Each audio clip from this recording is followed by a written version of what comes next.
连指挥使朱高煦，请皇上示。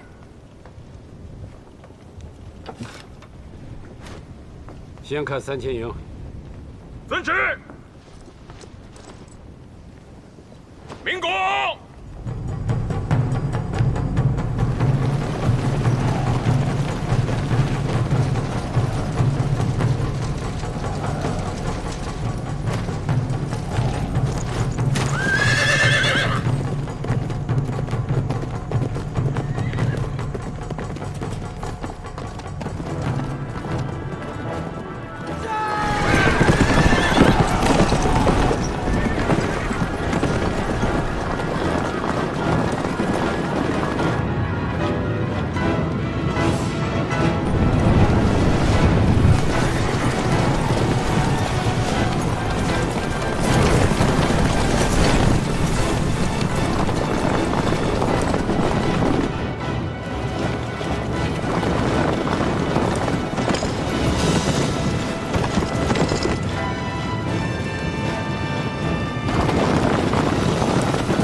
鸣笛挥舞，将军为我，鸣笛挥舞，鸣笛挥舞。征战20年，奔袭万里。今天我们就要会战敌军的主力了。我要你们和我一起马踏连营。 我要你们和我一起血战沙场，让我们子孙永不再受战乱之苦。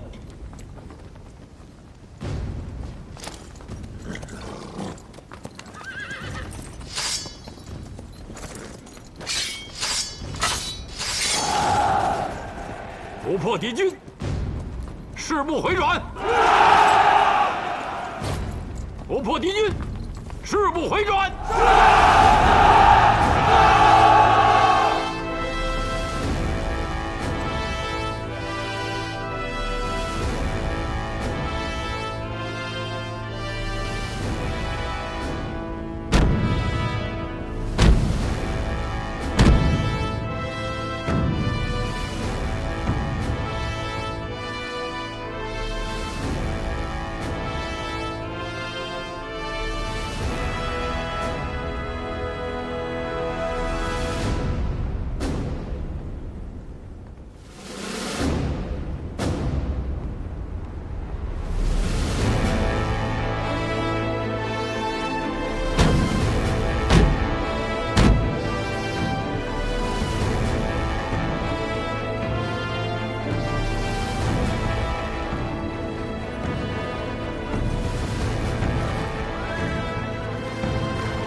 他人在。报！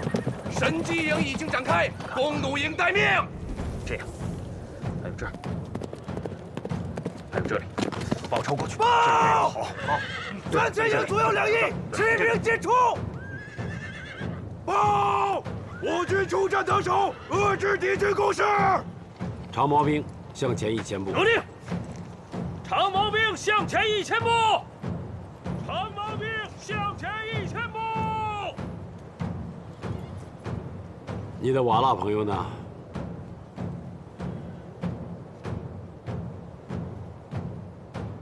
击破鞑靼部，就在此时。是。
老天也跟我作对吧？皇上，回大营休息吧，风太大了，什么都看不见。滚！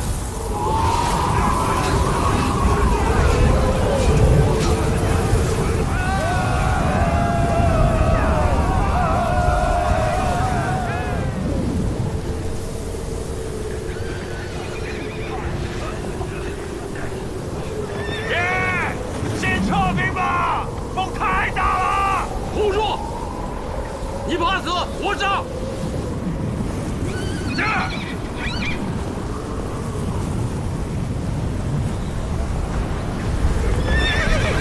报！左翼骑兵回防！报！右翼骑兵回防！什么回防？秀他娘撤退！爷爷，让长毛兵撤回来吧。左右两翼的骑兵都回防了，长毛兵很容易被他们吃掉。撤回来死得更快。你们去监斩两翼骑兵的主将，退后一步者死。是。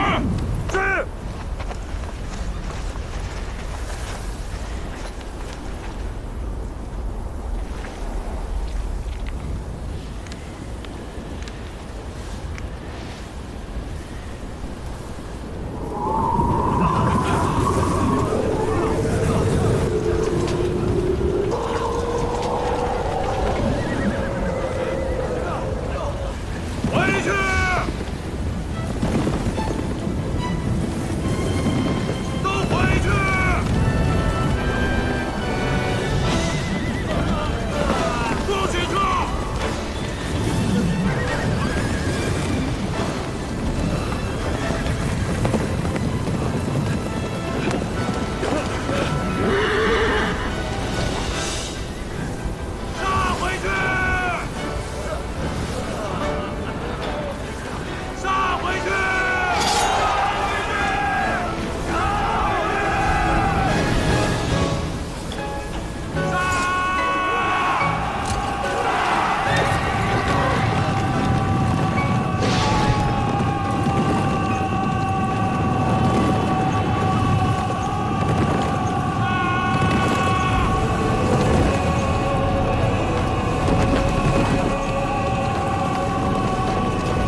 跟随徐达大将军北征，两淮之地，洪泽湖一带，本是鱼米之乡，几百里没有人烟，那草长了半人高，从老百姓院子里一直长到炕上。敌人们把当地圈了做马场，人杀了埋在地下做肥料，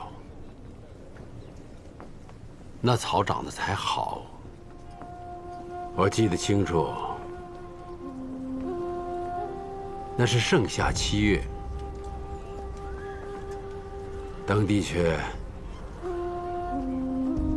阴寒刺骨，四野归火，遍地呜咽，10几万大军尽皆垂泪。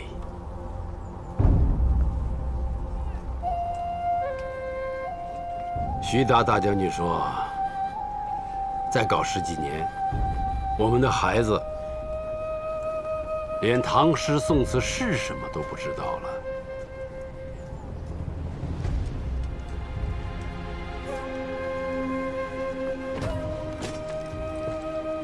起来吧。谢皇上。我明白老大的意思，要与民休息，要做明君。嫌我老头子没用，总带着你们到处打打打，杀杀杀，放不开手脚治国。你们是有的跟了我大半辈子，有的是最近10年跟上来的。我那些弟兄叔叔们，死的死，老的老，都凋零了。常遇春大将军受了6处箭伤，刚包扎好，敌人夜袭，又上马战到天亮，外面的铠甲都被自己的血泡透了。他跟我说：“小子，死在床上没出息，只要敌人还在，咱们该死在马上。”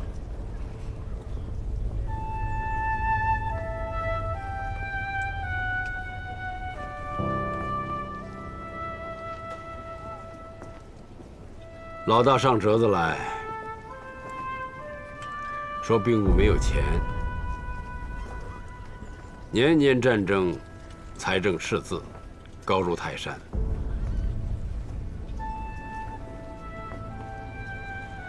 我不能驳他，可我不能看着敌人做大冲进来。这场仗，就算你们都不去，我老头子匹马单刀，也不让他们跨进长城1步。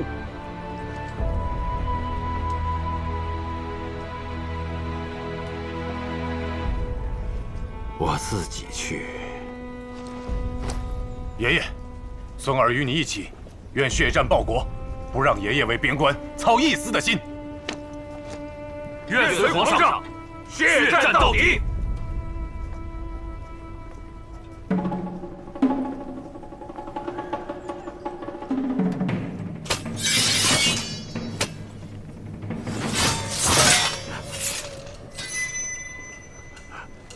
不破贼军，誓不回还。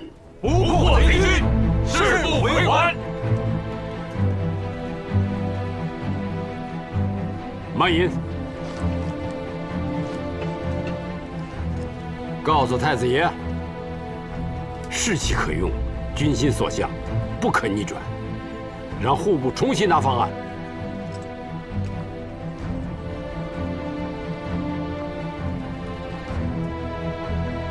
各位，吃完饭，我们去神机营。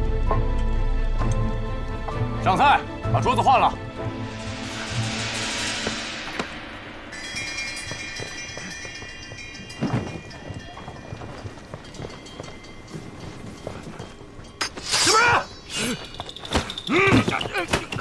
他是我的养马师傅瓦剌人哈斯珠子。皇上的行营也敢闯，拖出去，先扒了皮再问。向刺王杀价呀！这不是于谦吗？于谦，怎么这个打扮啊？回皇上话，皇上让我当弼马温，负责养马。到此何干呢？偷酒。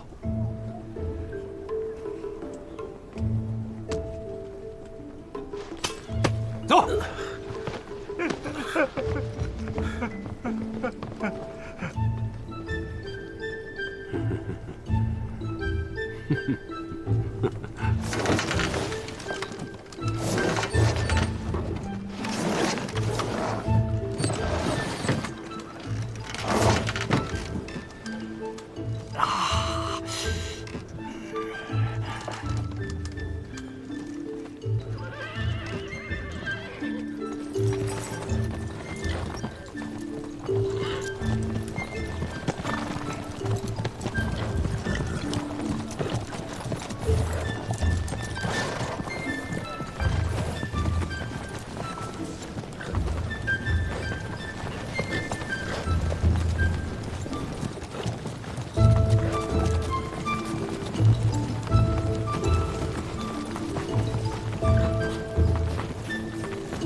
杨大人，我爹干嘛非得挑今天惹爷爷发脾气啊？户部当真没钱了？往年户部是年年难过年年过，今年迁都、大婚、出征，赶一块儿，太子也是2、3天没睡，账断不过来呀。迁都可以晚一点嘛，永乐大典也可以停一停啊。这话你太年轻，你不要讲。我明天去上折子，我来说。现在是非常时刻，你万万不可触怒皇上。保住太孙的位置，就是保护了太子爷。这话你要记在心里。今天你也看见了，开弓没有回头箭，想让皇上偃旗息鼓是不可能的事情。哎呀，兵部官员们也讨论了，对这次出征前景堪忧。你有没有想过，我们这次出征敌人到底是谁？是鞑靼，是瓦剌，还是兀良哈？连这个都闹不清楚，大军倾城而出，岂不危险？皇上想一举全部打垮，坐收100年之功，危哉呀！危哉！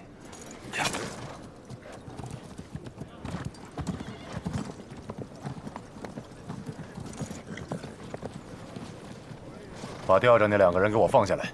是。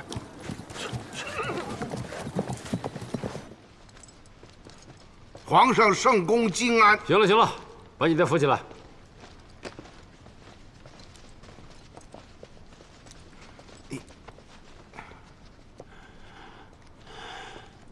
启禀皇上，儿臣听杨士奇说，皇上此次军演对儿臣指责有加，儿臣联合兵部和户部，又仔细地讨论了一番，大家共同写了个折子，这里边有14条不能打的理由，全写在折子上。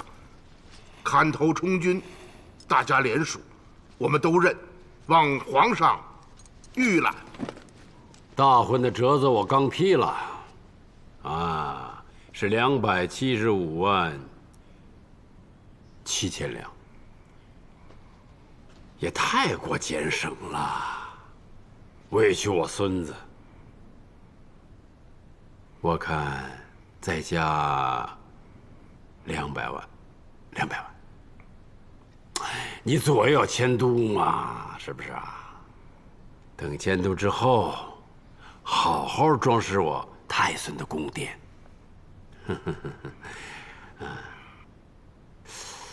我打完这一仗，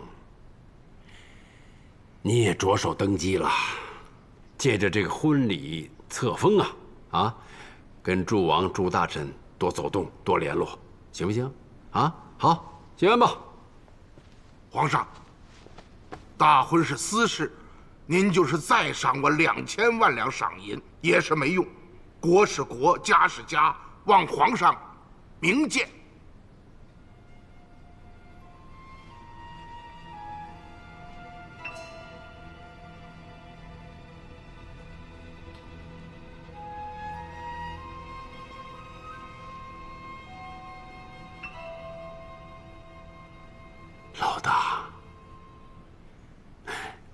你得成全我。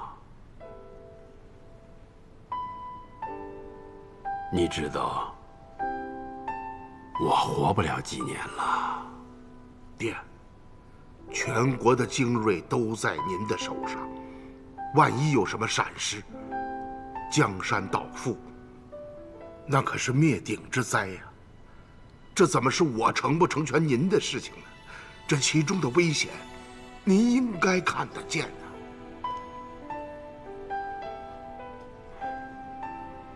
就打半年，成吗？不成。3月，3月。爹，您带兵出去只赚3个月，您这是哄小孩呢吧？您还不如点一员大将，到长城外头捡个软柿子捏捏得了。爹，您老了，塞外苦寒，您不能去了。您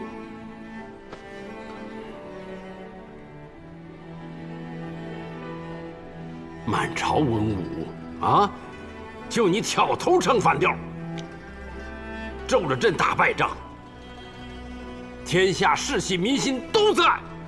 您执意要打，儿臣是拦不住的。望爹能听儿臣一句话。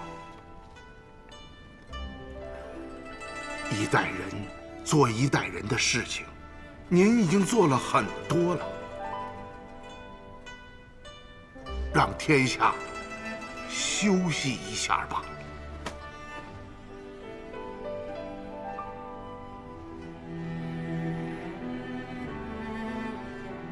这小子，过来，过来。你说该不该打？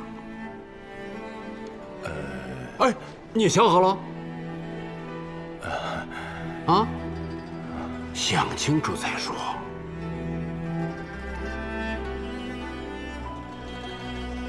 国家的未来都在你身上。我寄大希望于你。别像你爹那样苟且阴循的。你得对得起爷爷在你身上的一片苦心，你得对得起那什么，你明白吗？恳请爷爷放下成见，和户部、兵部的大臣再好好商议一下。打仗乃是国家的事情，不可因个人好恶而动。爷爷一世英名，万一有个疏忽，于国于己都不好。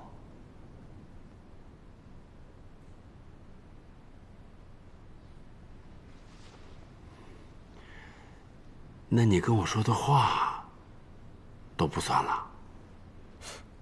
孙儿说的是真的，不管爷爷何时出征，孙儿都愿为先导，披荆斩棘，不必赴约。望爷爷三思。你也出去，都走。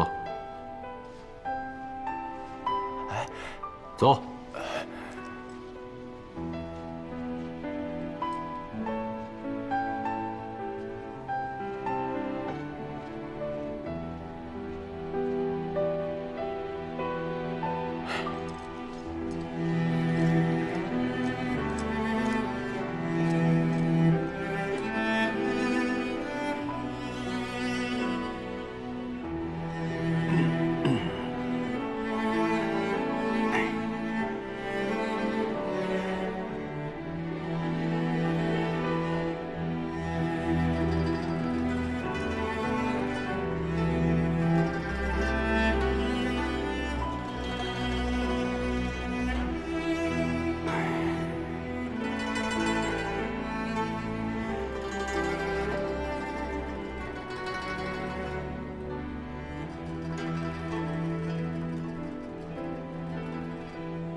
怎么了？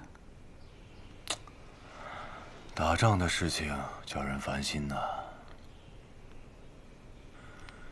爷爷让我带你一起去顺天，看看新建的宫殿。他说迁都之后，要你我在那儿大婚。是。你不想问问他为什么要这么做吗？每到圣旨下来，你都会问为什么吗？以前我以为我都知道，其实就是靠猜。啊，我让鸡鸣寺的老和尚和我们一起去顺天，爷爷让他在顺天挑座庙。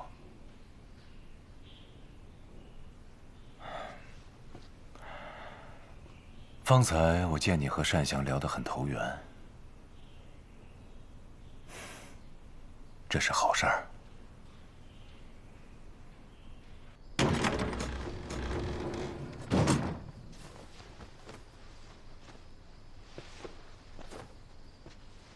太孙万福，起来吧。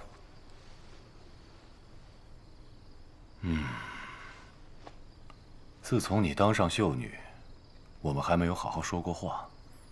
眼下又要迁都顺天，可能会有些日子不能过来看你，自己珍重。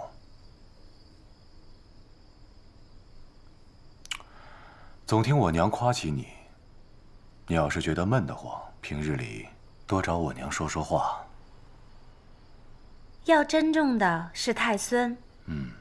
我自幼在宫内长大，知道轻重，太孙只管去忙。太子妃那里，我自当日日过去问安。好。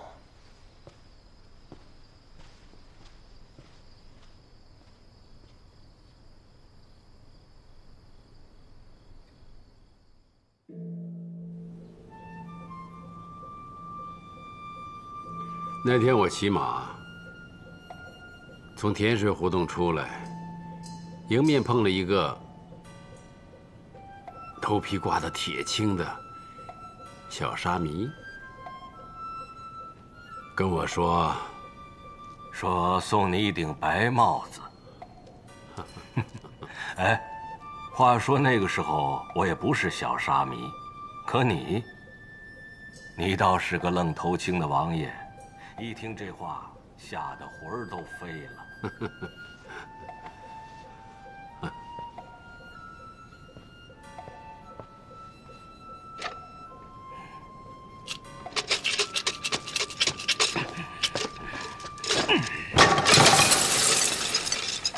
你疯了！你才疯了！几十万条人命在你手上，大明的国运在你手上，你摇几根破木头干什么？当年造反的时候你怎么不摇呢？要是真有一个神，真有一个佛俯瞰世界，那哪里来的这么多灾荒饥祸？青天先生刘伯温，卦能通灵，他算到自己鸟进弓藏，兔死狗烹吗？这些都是骗人的。有旨意，发营向北。有旨意，发营向北。下。有旨意，发营。什么旨意？老皇上终于下决心动手了。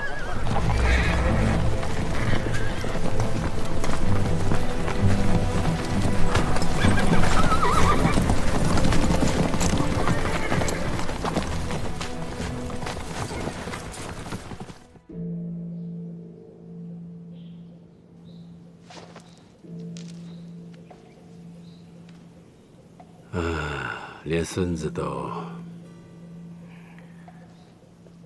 他不当面献媚，不想办法取悦你，说真话，你就偷着笑吧。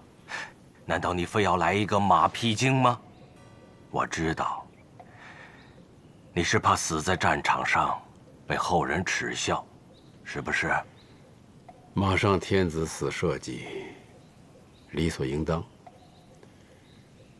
后世儿孙，就算不耻于我，至少也得留3分敬意。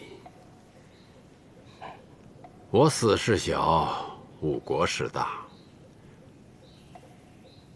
大明国运正隆，如人方到少年，羽翼伸展，横绝万里，不能因我挫败，有丝毫影响。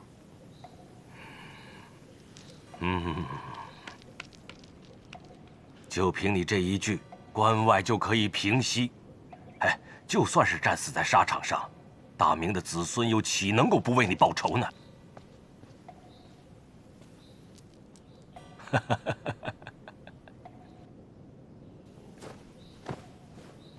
爷爷，车马都备好了，就在外面。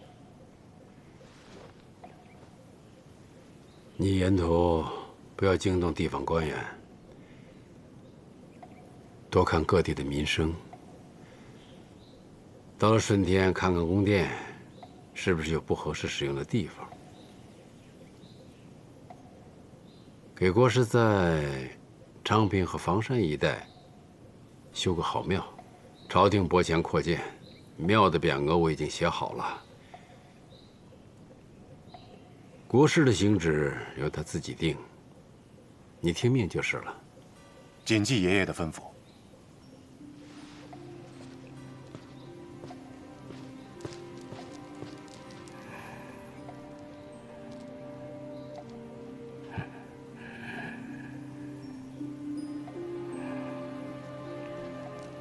皇上，那我就去了，你保重。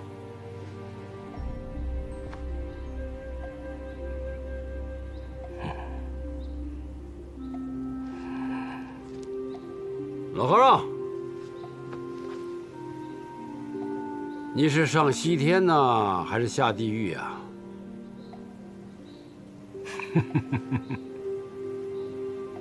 我当然是去下地狱。我不下地狱，谁到下面去救你们呢？好，好，好啊，这我就安心了。我们会很快再见的。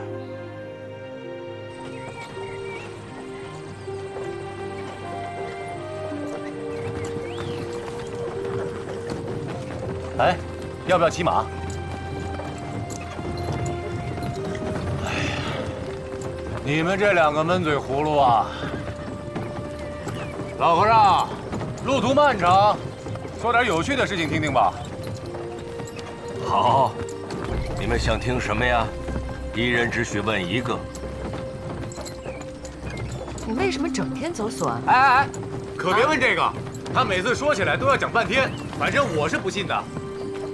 信不信在你，姑娘，你想知道吗？行，你慢慢讲啊，我上前面看看路去。是。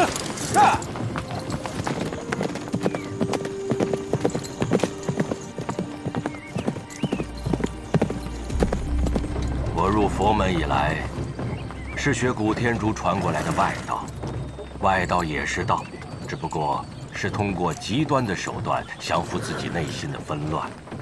第一代祖师就是在这顺天府房山的悬崖间找到一处天然的闭关洞，他携带真经，经踏索而入，在峭壁间的山洞里面涅槃而去。那还是大唐神龙年间。那一年，武则天刚刚被推翻，60年后，第二代祖师亦是如此，一直传到第9代。走索的功夫丢了，到我已经17代。我这一生练习不辍，希望能够进入山洞里面，一览真经，乃我毕生心愿。那一定要走索才能进去吗？古人诚不我欺，如果收摄心神功夫不到家，即使真经在手，也未必能够解脱。外面骑马的那个小子，他就不信。我也不信。这是我们的秘密。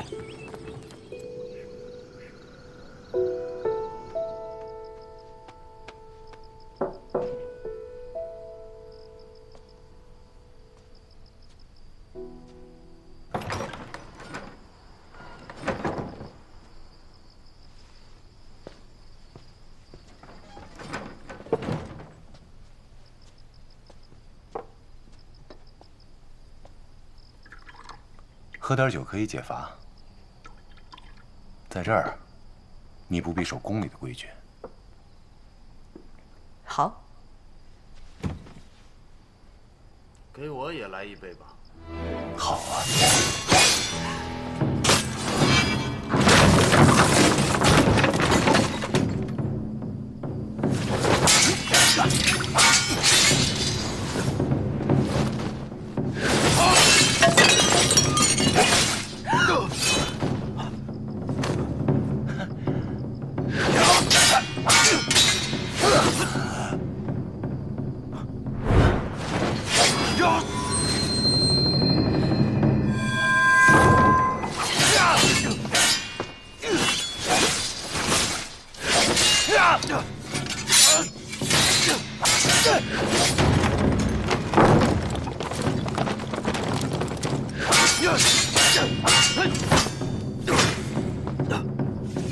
快，别让刺客跑了！站住！休假雷池，死罪！太孙，我马上搜捕。不必了。就是个老朋友来打招呼。你们退下，注意警戒。是。走。看来你这位老朋友还是不愿意放过你啊。他是想要来杀你。宫体啤酒。虽然我不懂剑法，但是我知道聂星的心思。你告诉他，不用偷偷摸摸的，我就在这儿等他。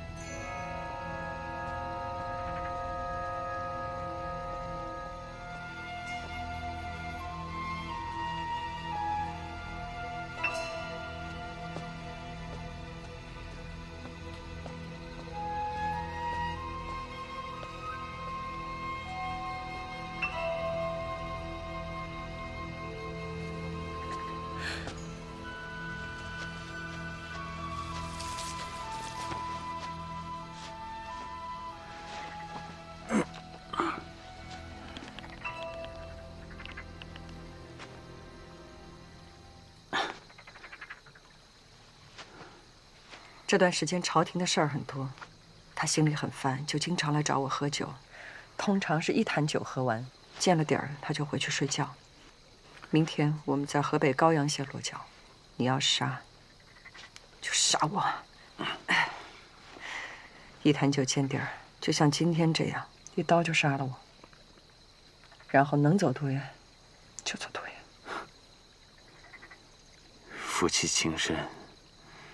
还没成婚就想着替他挡箭，怎么，我杀不得他吗？对，你杀不得他。荆南遗孤的第一批人已经回来了，如果我死了，他们会感谢我替太孙挡了这一箭，那老皇帝不会出尔反尔。如果你杀了他，你可以想象有多少冤魂为他死啊！聂星，我已经把这仇恨放下了，你明白吗？聂星，这件事已经过去了。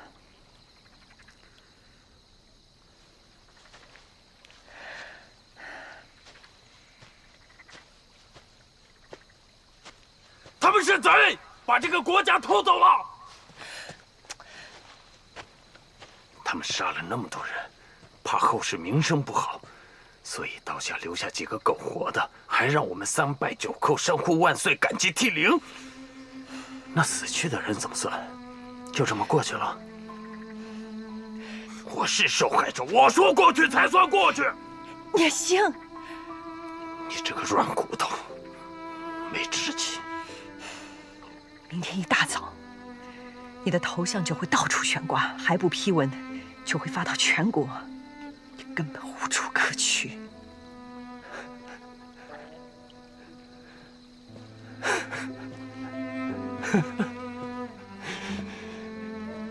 你是觉得我怕死吗？我是要给竟然被杀的人争一点志气，争一点人格。这天下的公理不是他们说了算。你回去吧，我就让你看看他们是怎么死的。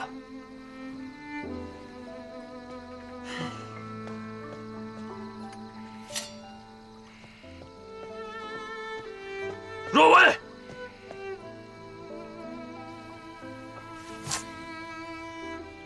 你行，你帮我带句话。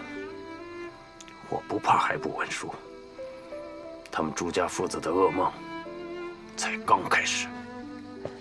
你行。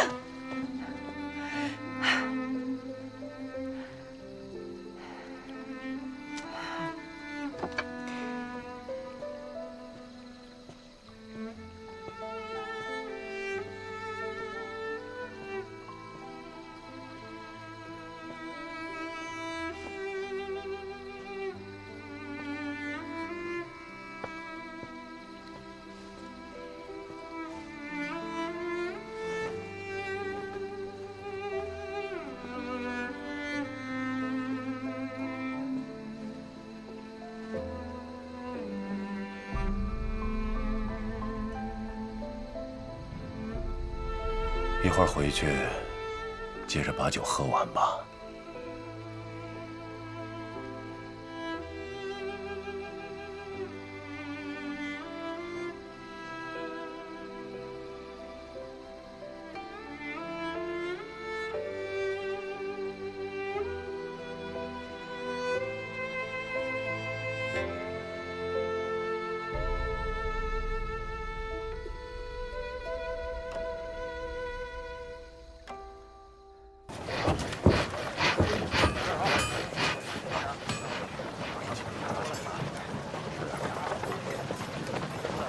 参见太孙。诸位辛苦了，请起。谢太孙。太孙，这边请。工匠们正在忙活，有点脏。这么大块石头是怎么运进来的？回太孙话，自从永乐5年凿了这块巨石，便为他专门修了一条道路，到39寒天往道路上泼水，用了338名工匠。花了14年才把它推到这儿。有多少人参与建工？回太孙话，按照工部送来的趟样，一共有土、木、瓦、石、渣、油漆、壁画、裱糊8座，寺庙、坛庙、仓库、宫殿、王府等11行。这10多年来，一共有100多万人参与了建工。皇上派我来看看，给各位道个法。封赏的银子呢，也随车运到，派人去领赏吧。皇恩浩大。太孙，我再领你去大婚的西六宫看看。好，请。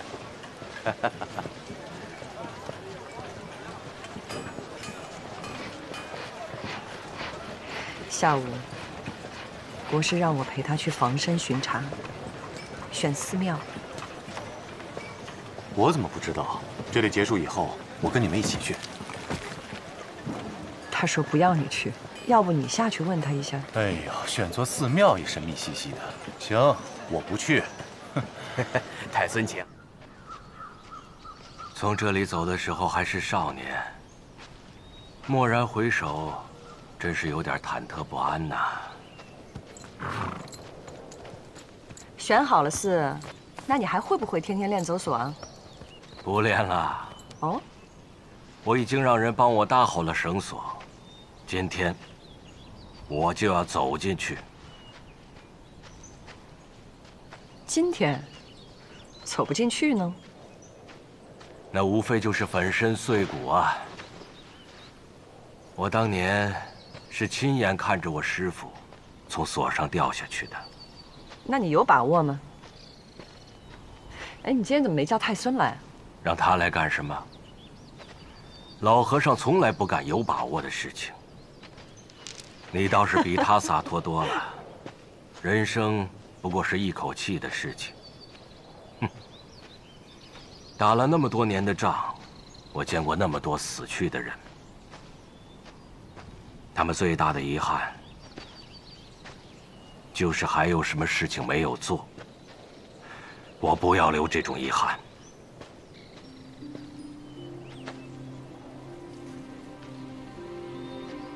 那皇上呢？皇上知道你会离开吗？他自己当然知道，此次出征非常危险。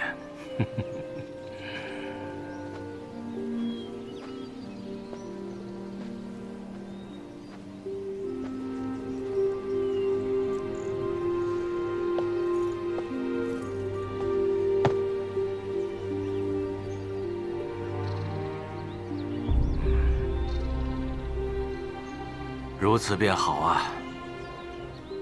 你们都到山下等候吧。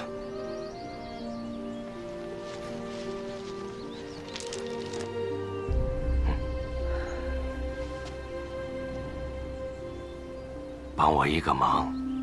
什么忙？等一下，我若成功了，请你把绳索砍断。倘若我失足掉下山崖，也请你把它砍断。然后你可以骑马下山，从此绝口不提。哼，这世上已无姚广孝。老和尚，你就不怕你走到中途，我就把那个绳索给砍断了吗？你真是所托非人呐！靖难一役，这个罪业老和尚不躲。而今天请你来，也就是为了完成这个缘法。老和尚尚在半空，如果你挥刀砍下，我的罪业已了。老和尚将感激涕零。倘若你不砍，就是说，你已经饶恕了老和尚的罪过，也可圆满。狡猾。嗯。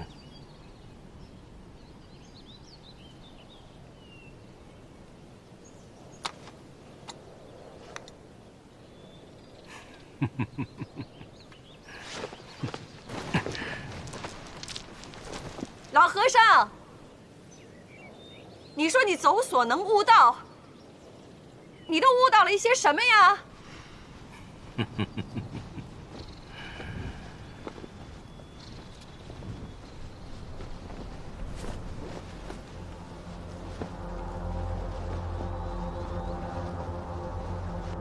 有时候，我觉得自己非常了解这个世界的万事万物，而有时候，我觉得对这个世界却一无所知。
古帝王祭天立极，抚育寰宇，必建立原处，巩固国本，以免宗社无疆之休。朕夙夜精精，仰为祖宗磨烈招垂，付托至重，诚挑衍庆，端在元良。嫡孙朱瞻基，日表英奇，天资翠美，兹恪遵皇帝慈命，在基典礼，服顺舆情，谨告宗庙天地社稷。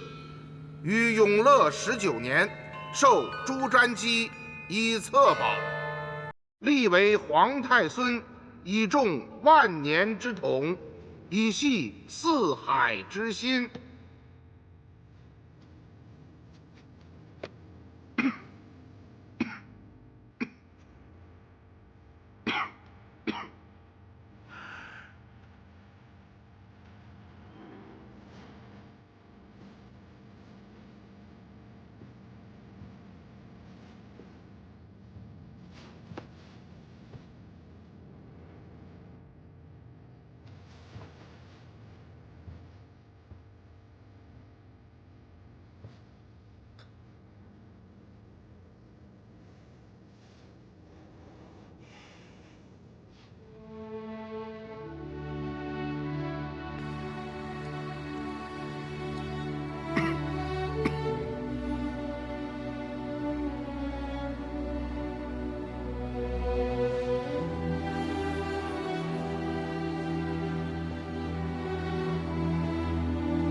臣朱瞻基领旨谢恩。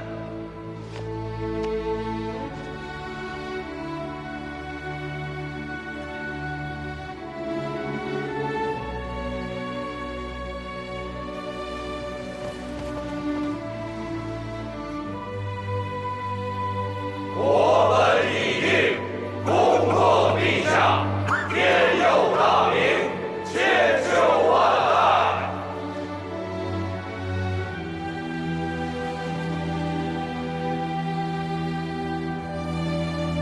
册胡氏、孙氏文，天之配，阴阳二气，地之载，乾坤易得，成天之路，得地之福。非以地德，无以生万物。夫以天威，堪足于雨露，故曰敌体相辅身，白首相承，稽察古籍，周兴于江，凤鸣岐山，渭水流焉。是又命使奉金册，授胡氏为太孙妃，孙氏为太孙嫔，共成宗庙，以安社稷，以告天下。备成家礼，群贤毕集，于系受册。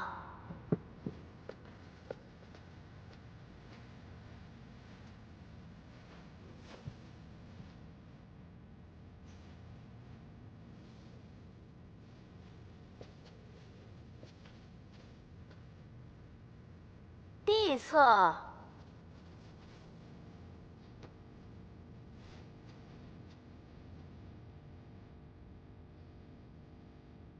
兴。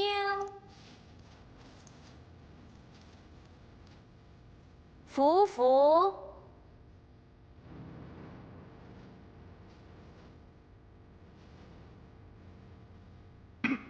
拜。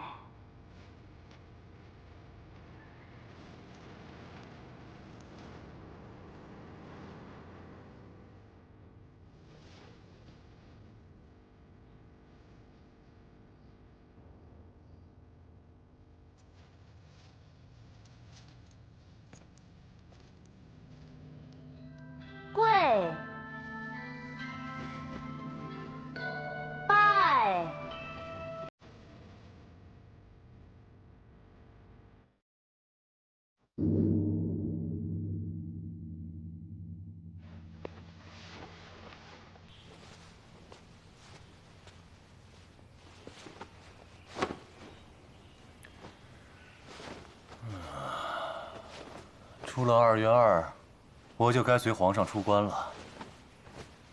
到那会儿呢，你要多去我爹那儿走动走动。我娘总说你熬得要火候正好，劳你费心了。怎么说话那么客气呢？不许你说，我也会好好伺候的。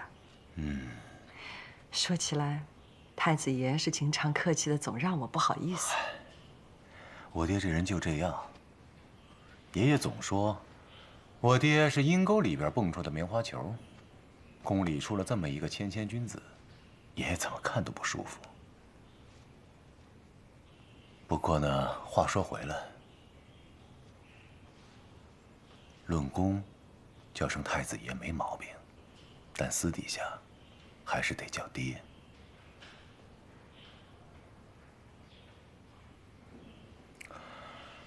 算了，不强求你了。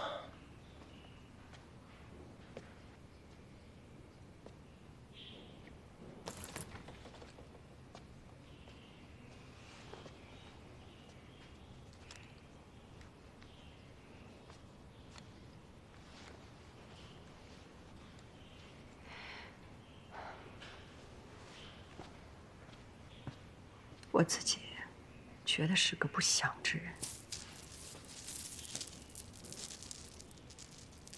并不是对太子爷有什么成见。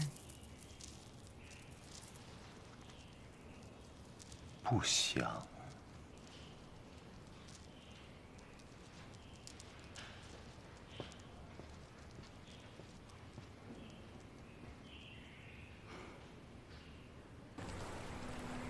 这是克鲁伦河，每到6月份要涨水，水大的时候，两边的山都会被淹没。如果你进兵到这儿，我在这儿，河的上游，用当年韩信的兵法，塞住流水，重兵驱赶，上游放水，嘿，总可以送你去喂鱼虾了。哎，我还没说话呢。这是绝杀。我在上方布上红衣大炮阵地，封锁全境，辎重车拆开木板，可以做临时居所和水上的筏子。涨水之期不足半月，一旦水涝，我仍旧进退自如。这是文人点兵，突发奇想。真正打起来，哪顾得了这些？当朝皇帝可是用骑兵1对1把你们轰回去，一味的自夸勇猛，岂不可笑？当年对战之时，他遇到的都是没了士气的兵将，如今到这儿来打，不一样。草原是我们的故乡，离开这些水草，无处藏身。那个时候的士气军心，你再看看吧。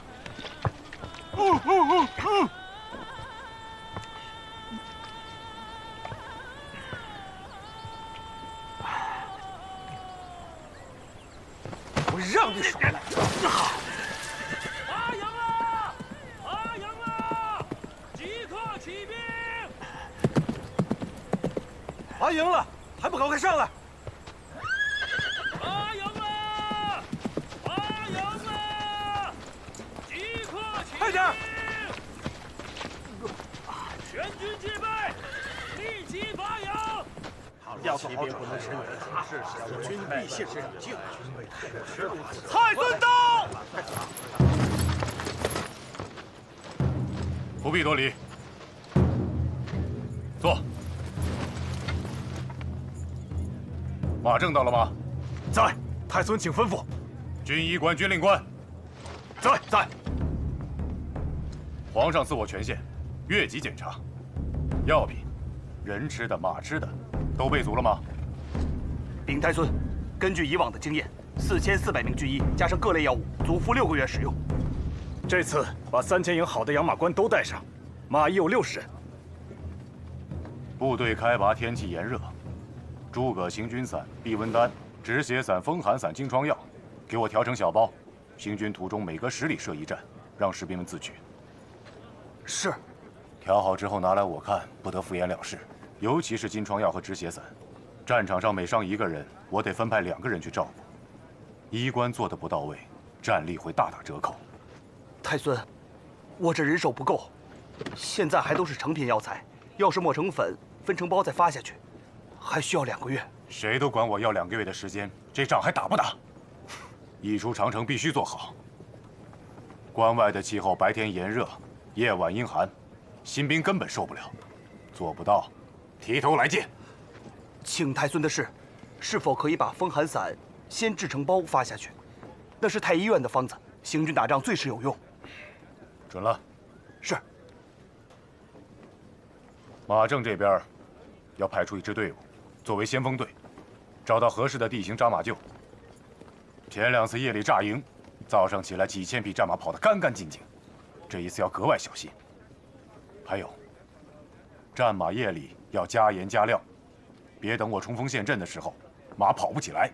我这边人手不足，单是照顾后面的驼马，人手已经不够了。人手不够就去招，战马是部队的腿，真出了事儿，军法无情。是。我刚才沿途过来，一路军队喧哗，不少马车上放着大大小小的箱子，都是军官的行李。出门打仗，带这么多行李干嘛？死了国家给棺材！哼，哼。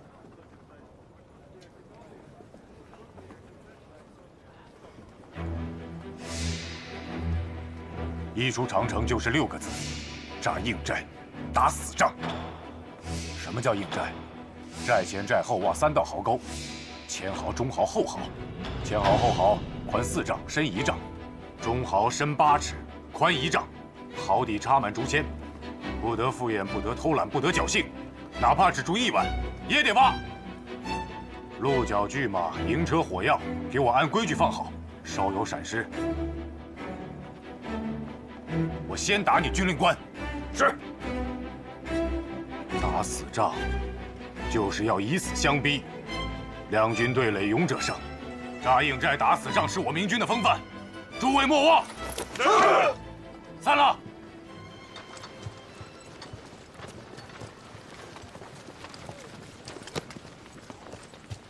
太孙，你这个小小的弼马温，刚才笑什么？我笑你威风啊！这么一会儿功夫，得罪了这么多人，自愧不如。皇上吩咐了，我能怎么办？顾不了那么多了。我在队伍里做个小马夫，看到的多。现在这些军官，很多是从靖难时期过来的，一个个都发了财。说起来，马正有那么多人，其实下面吃空饷的很厉害，一半都不够。皇上是靠这支部队起家的，未必不知道。现在战争在即，想要狠狠地整改一次都做不到。皇上身边没有说真话的人，得罪就得罪了，总好过打败仗。倒是你，下次再让我看见你冷笑，我就先抽你一顿鞭子。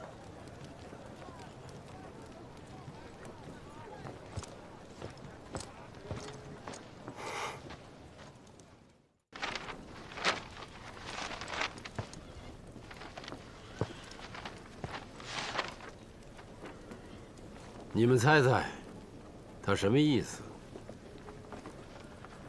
瓦剌和鞑靼本来就不和，我们在他们身上可没少花银子，所以我想，这个瓦剌的首领要来，他一来是想要探探大明的底儿，二来是想看看大明到底要打算对付谁。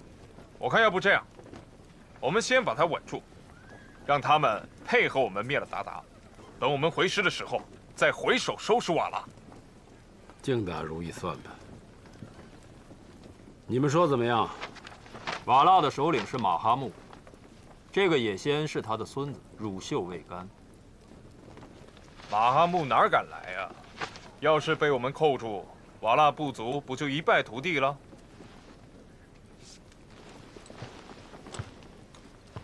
二哥说的摸底大概不差，至于和我们联合起来打鞑靼，我看未必。那也不能让他把底给摸去。听说那个野仙是草原上的名将。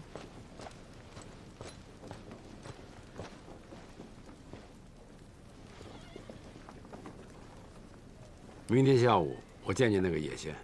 爹，一个小小的首领，我见就行了。知己知彼嘛。我是不是太老了，让他起了轻慢之心？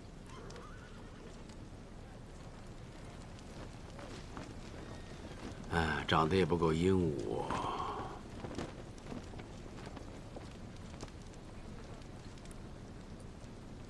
要不你来吧。是。啊。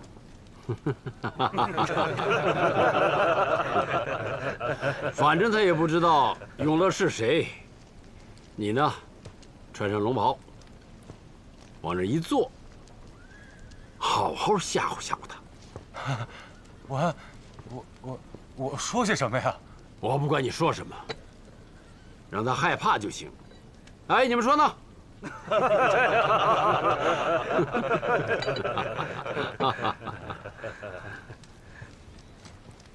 让他看看呢，大明朝的皇帝，年轻，英武，啊！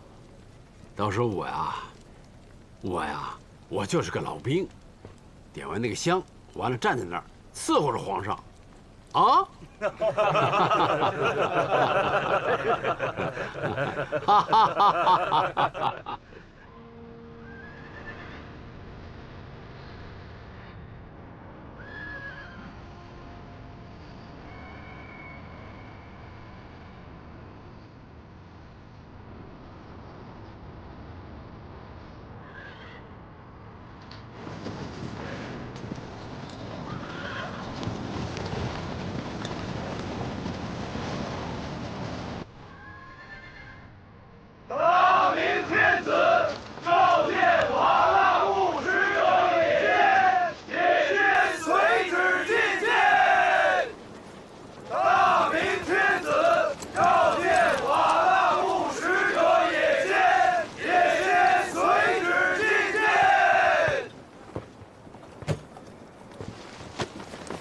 瓦剌部使者也先觐见大明大皇帝。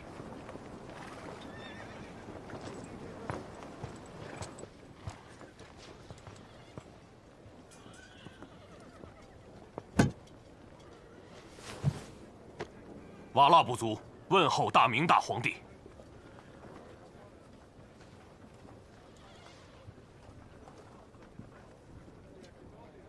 瓦剌部此番来访，是何用意啊？听闻大皇帝举倾国之力出征，不知有何效力之处？你倒是孝心可嘉。朕要讨伐鞑靼。这些年，鞑靼多次搅扰我大明边境，掠我子民，伤我士兵，朕已经忍无可忍。这些事情，你瓦剌部也有份。我部族里有些人是受了鞑靼部的勾引，绝非是首领的命令。大皇帝若肯用得着瓦剌部，我们愿做先锋。瓦剌与大明永世友好，绝无侵犯之意。先锋，你有多少人马？上上下下能战之士4000有余。死点人啊！我大军100万，不在乎你这4000人。不过你这份心意，朕领了。回去告诉你们那些混杂在鞑靼里的族人，让他们走得远远的。是。这次我还带了我爷爷马哈木送给大皇帝的礼物：上好的战马500匹，羊2000只，请大皇帝笑纳。你爷爷为何不来？他得了病，在泾阳。那日从马上跌下来，已经1个月没起床了。若需要医生和药品，尽管开口。是。大皇帝万寿无疆。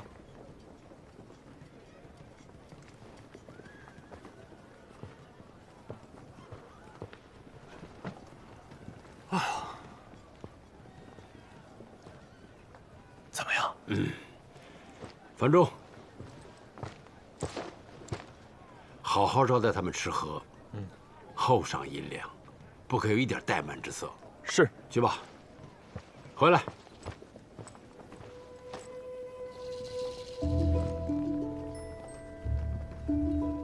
你问问他，这个大明朝的大皇帝印象如何？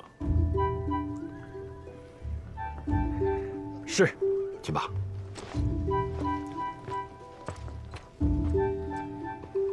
这个大明朝的大皇帝印象如何？怎么还坐着呀？哎，哈哈哈哈哈哈哈哈！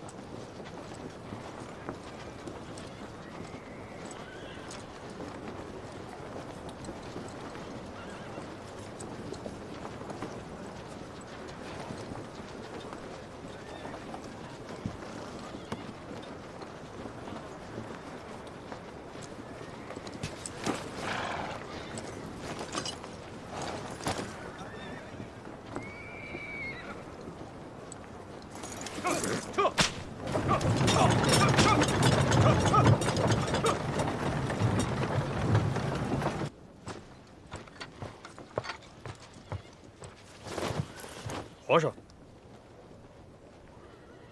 怎么样？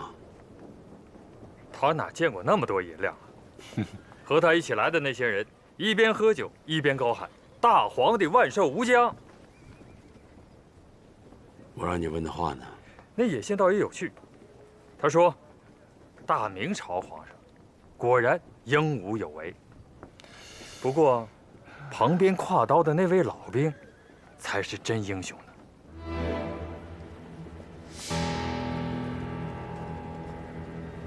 他人呢？刚刚送走。这还了得？怎么能让这样的人回去？快去，把他追回来！追回来！就算马上得罪瓦剌部，也不在乎。我观他年纪轻轻，英武杀气，再有这双风尘巨眼，非要成就一番事业。这是上天要和大明作对吗？还不快去！是，我也去。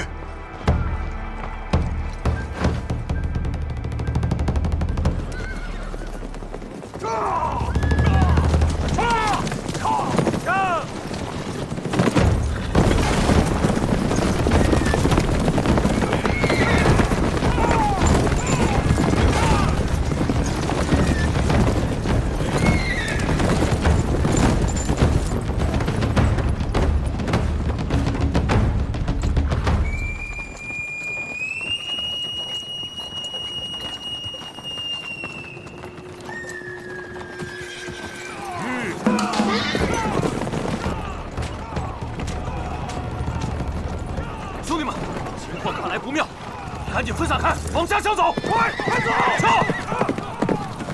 跟着追！下！撤！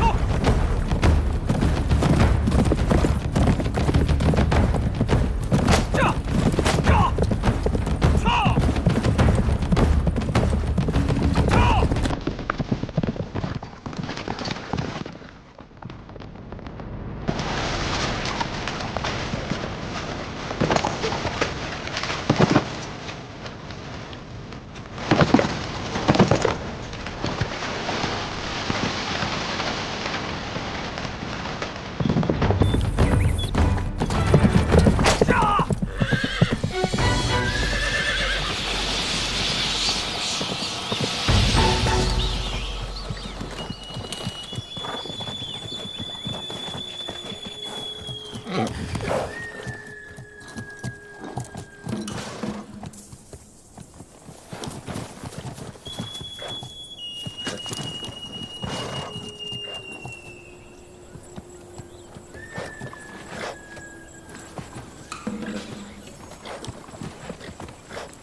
9万。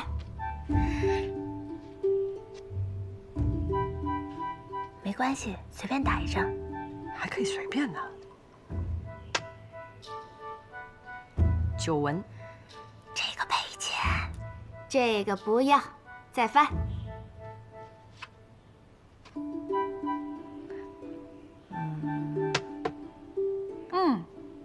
收了，收啦，哎。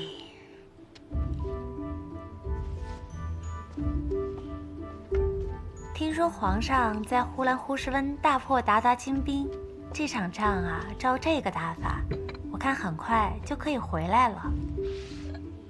哎呀，赶紧回来吧！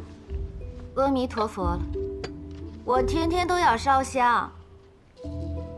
早上我又看见太子爷去兵部了，以后有什么公务就在府里办吧。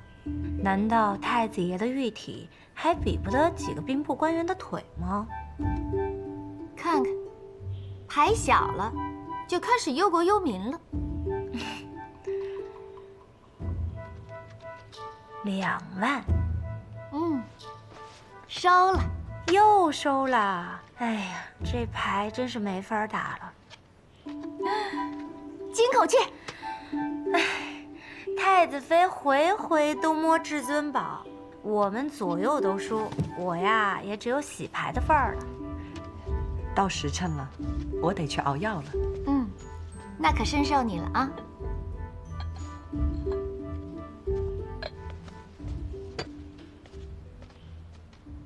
他呀是真不会打，我们俩接着玩。我有件为难的事儿，你帮我问问成不成？您吩咐。有人告你姑姑的状，这太我表不了啊。不过现在刚刚迁都，里里外外操心的事儿多，他也不能老懒在床上，真把自己当皇亲国戚了。我马上就去问。将来啊，你就是太子妃了。按照老百姓的规矩，长儿媳持家。如果里里外外没有一个帮手，还真不成。也是帮你自己办事儿啊。是。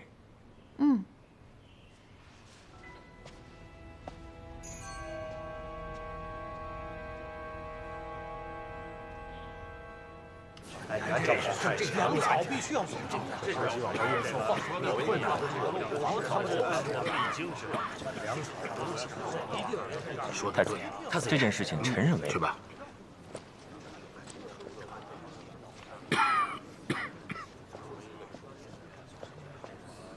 哦，呼兰呼士温这一仗打完了，皇上的意思是要分兵，可依我看，这兵分不得呀。何止兵分不得呀？补给、军火、辎重都需要重新调整，怎么能说分就分呢？哎，你们不要附和着我说话，我劝归我劝，但是还要拿出具体的办法来。如果真的要分兵，这兵怎么分？兵部有没有什么想法？分出左右翼，汉王和赵王带兵。皇上是要过沃难河吧？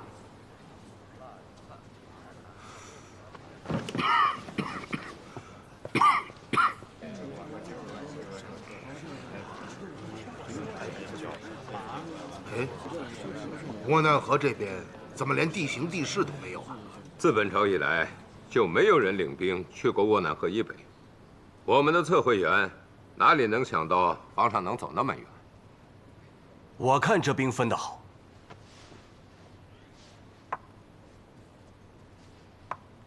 侧翼勾连，这一左一右，像剪刀一样。大化误国。怎么大化误国？别给我扣帽子！我问你，你只看见了鞑靼的老巢，你知不知道此地水多车辆难行？皇上要是在雨季之前打胜仗，户部还有一些把握；雨季一到，全军都得饿肚子，这个责任你担得起？以皇上现在进军的速度，到不了雨季就班师了。书生之见？什么书生之见？我看你是懦夫之见。你好了好了，你们两个人不要再吵了，都是为国家办事，有话说话，不要伤及个人。太子，我是这么想的。好了，你看啊，太子爷，我看是快了一点。是啊，把阿鲁台请援的折子拿来。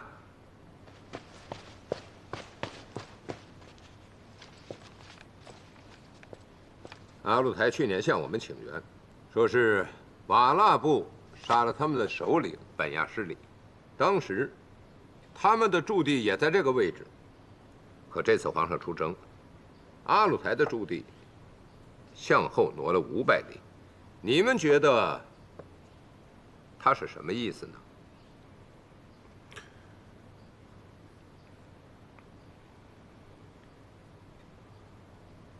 这是要出伏兵，断我后路啊！我看未必吧。就算他有反意，现在皇上的军队连胜连捷，他也不敢动吧？把最新的军报拼一下，看看他们的位置。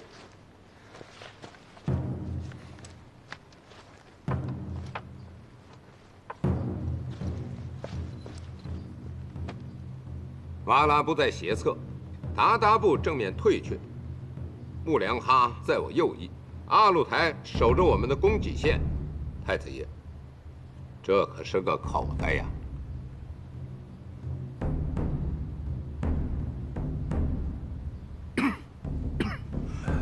太子爷，不要紧，那就这样决断了吧。好，来记。皇上与呼兰呼什温大破鞑靼主力，一为可喜，一为可忧。鞑靼部虽败不乱，持续退却。兀良哈与瓦剌部前行在我军左右2翼，阿鲁台残部潜伏在我军补给线上，甚为可忧。雨季将至，后勤补给不差。3部合围，我军火器难以展开，反为敌至，望皇上深思。哦，再多写上一句：皇上要即刻分兵，令左右2翼分别击退瓦剌和兀良哈部。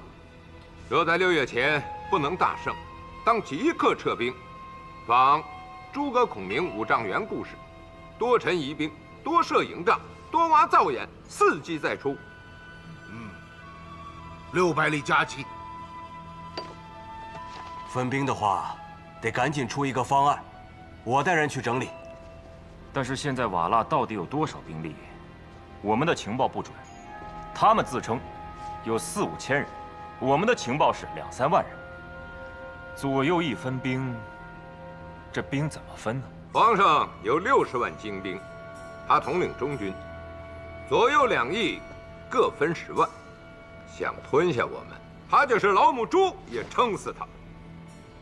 只要不下雨，我们的红衣大炮和火铳无人能敌。你们发现了没有？草原上出了一个霸主，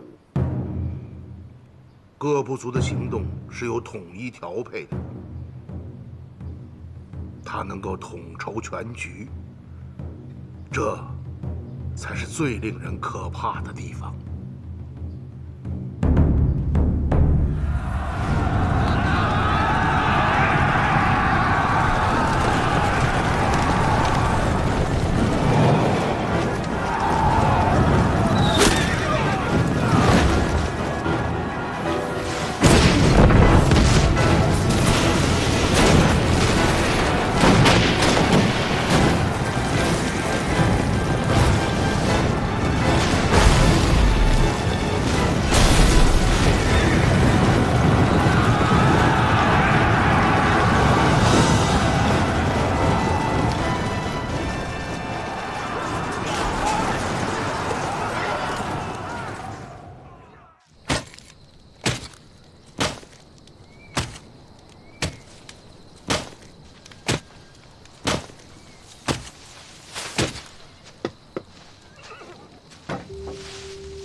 吉京凤遇上慢郎中，这马又不是你儿子，把眼倒这么细干嘛？别人觉都不够睡，你偏偏搅得我半夜起来干活。这些都是最好的战马，原不细。明天冲锋的时候，脚力不足。你还挺来劲。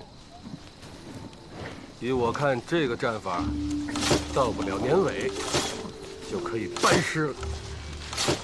是吗？哼！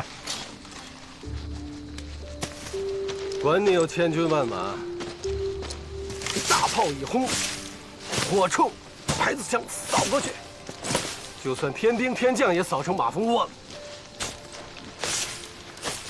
未见得吧？这草原上很快就下雨了，火铳还能用吗？就算不用火铳和大炮，明军士气高，足可破敌。老皇帝要把这儿夺过来，这儿的各部族可是为了自己的家园作战。明军的士气高，我看未必吧。你去睡吧，今天晚上我守夜。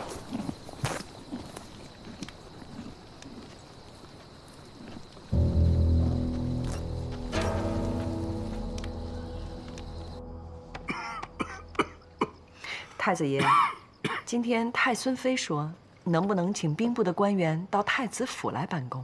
我听着挺有道理。您要不要考虑一下？办事都是有规矩的。太子府不是兵部，我在家里开兵部会议，有人就会说太子谋权。太子妃今天也说了，此事不必在意。可规矩是人定的，规矩是死的，人是活的。北京不比南京啊，离塞外到底还是近，风又寒。哎，我去请太医。不用了，等天亮吧。我先去请太医。你回来，回来。这深更半夜的去请太医，天不亮，满宫的人都会知道了。